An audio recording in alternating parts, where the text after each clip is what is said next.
मैं तुम्हें तुम्हारा नया घर दिखा कर लाता हूं। नया घर? शनाया ने चौंकते हुए कहा। हाँ। जब यामिनी ने उन्हें घर से निकलने के लिए कहा था तब आहान कहीं ना कहीं बहुत खुश था। वो शनाया के साथ नए घर में रहना चाहता था और उसे घर छोड़ने का कोई बहाना नहीं मिल रहा था, लेकिन यामिनी ने उन्हें जाने का कारण दे दिया था। हमारा नया घर कहाँ है? जब हम वहां पहुंचेंगे तब तुम्हें पता चल जाएगा, आहान ने कहा। आहान शनाया को सरप्राइज देना चाहता था। शनाया और आहान का नया घर कैसा होगा? आहान और शनाया एक दूसरे का हाथ पकड़े हुए चल रहे थे। जब वो मेन रोड पर पहुंचे तब आहान ने एक टैक्सी को रोका। कहां जाना है आपको? ड्राइवर ने पूछा। Spring corporation. क्या आपको पता नहीं कि वहां इस वक्त टूरिस्ट का जाना मना है? माफ कीजिएगा, शायद मेरी बात आपको समझ नहीं आई। मुझे टूरिस्ट एरिया में नहीं जाना बल्कि रेजिडेंशियल एरिया में जाना है। मैं वहां घर देखने जा रहा हूं। अगर देखने जाना है तो कहीं और देख लो। वहां के घर कुछ खास नहीं है।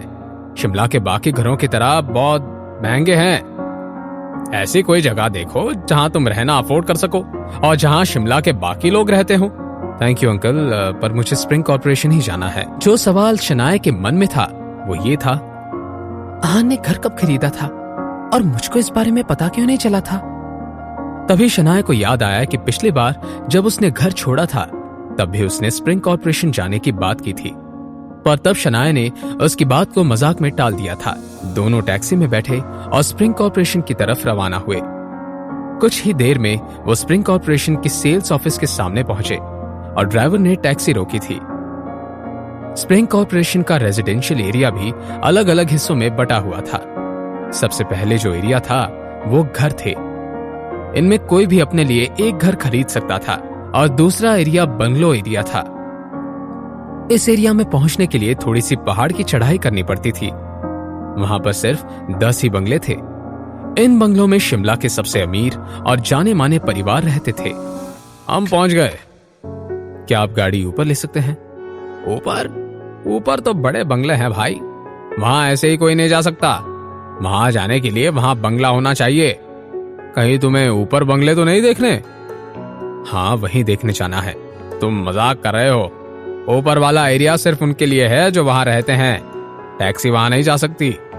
दरअसल बात यह है कि मैंने यहाँ पे एक बंगला खरीदा है, अब बस उसे देखने आया हूँ। तुम ऐसे ही क्यों नहीं कह देते कि पूरा स्प्रिंग कॉर्पोरेशन ही तुम्हारा है? ऐसा नहीं था कि आहान वहां बंगला नहीं खरीद सकता था, पर वहां पर सबके घर खरीदे हुए थे। कोई भी ऐसी जगह पर घर छोड़कर किसी और को क्यों बेचेगा? देखो लड़के, मेरे साथ मजाक करने की जरूरत नहीं है। उतरो मेरी गाड़ी से। मुझे दूसरे पैसेंजर से भी पैसे कमाने हैं। आहान तो चलकर जा सकता था, पर शनाया नहीं चल सकती थी। उसके लिए यह बहुत थका देने वाला होता। अभी अभी तो वो हॉस्पिटल से डिस्चार्ज हुई थी।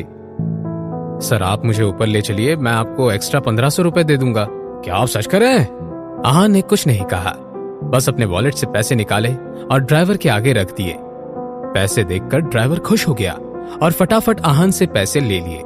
हाँ ठीक है, मैं अभी आपको ऊपर ले चलता हूँ, पर हाँ, मैं आपको पहले ही बता देता हूँ कि अगर सिक्योरिटी गार्ड ने हमें आगे जाने नहीं दिया तो मैं ये पैसे वापस नहीं दूंगा।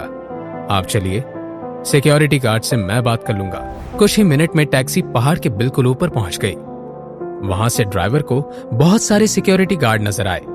उसने डरते हुए गाड़ी रोकी और आहान से कहा, अब आप यहाँ उतर सकते हैं, गाड़ी इससे आगे नहीं जाएगी। हम बस पहुंच ही गए हैं, आप चलते रहिए। लड़के, मैंने तुमसे कहा ना कि प्राइवेट एरिया है वो, हमें वहां नहीं जाने दिया जाएगा। वहां बहुत बड़ी बड़ी फैमिलीज रहती हैं। आप ऐसा कीजिए, आप चलते रहिए। अगर सिक्योरिटी गार्ड ने रोका तो मैं आपको 1500 रुपए और दूंगा। ड्राइवर और आगे चलने के लिए मान गया। ठीक है, चलते हैं। वो थोड़ा आगे बढ़े और फिर से ड्राइवर ने ब्रेक मार लिए। इस बार उनके आगे कुछ सिक्योरिटी गार्ड थे। उनके चेहरे पर अजीब सा एक्सप्रेशन था। स्प्रिंग कॉर्पोरेशन में आज तक कोई टैक्सी लेकर नहीं आया था। उन गार्ड्स ने गाड़ी का शीशा नीचे करने का इशारा किया और जैसे ही ड्राइवर ने शीशा नीचा किया, उन्होंने बोला, तुम्हें यहां टैक्सी लाने के लिए किसने बोला? जैसे ही ड्राइवर ने कुछ बोलना चाहा, आहान ने पीछे से कहा, मैं हूं। उन सिक्योरिटी गार्ड का लीडर उसने पीछे देखा और उसे देखकर हैरान हो गया। ये यंग मास्टर थे। क्या मैं अंदर जा सकता हूं? जी यंग मास्टर, प्लीज अंदर आइए। सिक्योरिटी गार्ड ने कहा। यंग मास्टर, ये सुनकर ड्राइवर के माथे पर पसीना आने लग गया। क्या आपका सच में यहाँ बंगला है? मैं आपको ये बात बहुत बार बता चुका हूँ। अगर आपका सच में यहाँ घर है तो आपने टैक्सी क्यों ली? आप ड्राइवर भी तो रख सकते थे ताकि आप कमा सके। आहान ने हंसते हुए कहा। कुछ मिनट बाद गाड़ी बहुत आलीशान बंगले के आगे आकर रुकी। शनाया जब गाड़ी से उतर के बंगले की तरफ गई तब वो कुछ और देर वहीं खड़ी रही। बंगला बहुत बड़ा और सुंदर था। आहान, क्या ये घर सच में हमारा है? आहान ने स्माइल किया और शनाया के हाथ में घर की चाबी दी। ये घर हमारा ही है। ये रही कीज, ट्राई करो, देखता है खुलता है या नहीं। हाँ, तुम देखो। आहान ने जैसे ही चाबी घुमाई दरवाजा खुल गया। वो घर सच में उनका ही था। जब आहान ने दरवाजा खोला तो शनाया को चक्कर आने लगे। घर जितना बाहर से सुंदर था उसके अंदर से कई ज्यादा सुंदर था वो। शनाया को ऐसे देखकर आहान ने पीछे से उसकी कमर पकड़ ली और कहा, welcome to our home baby. घर देखकर शनाया के मन में सवालों का सैलाब आ गया था, पर इस वक्त वो कुछ नहीं बोल पा रही थी। ये नया घर आहान और शनाया की जिंदगी में क्या बदलाव लाने वाला है, जानने के लिए देखिए अगला एपिसोड सिर्फ पॉकेट एफएम के यूट्यूब चैनल पर।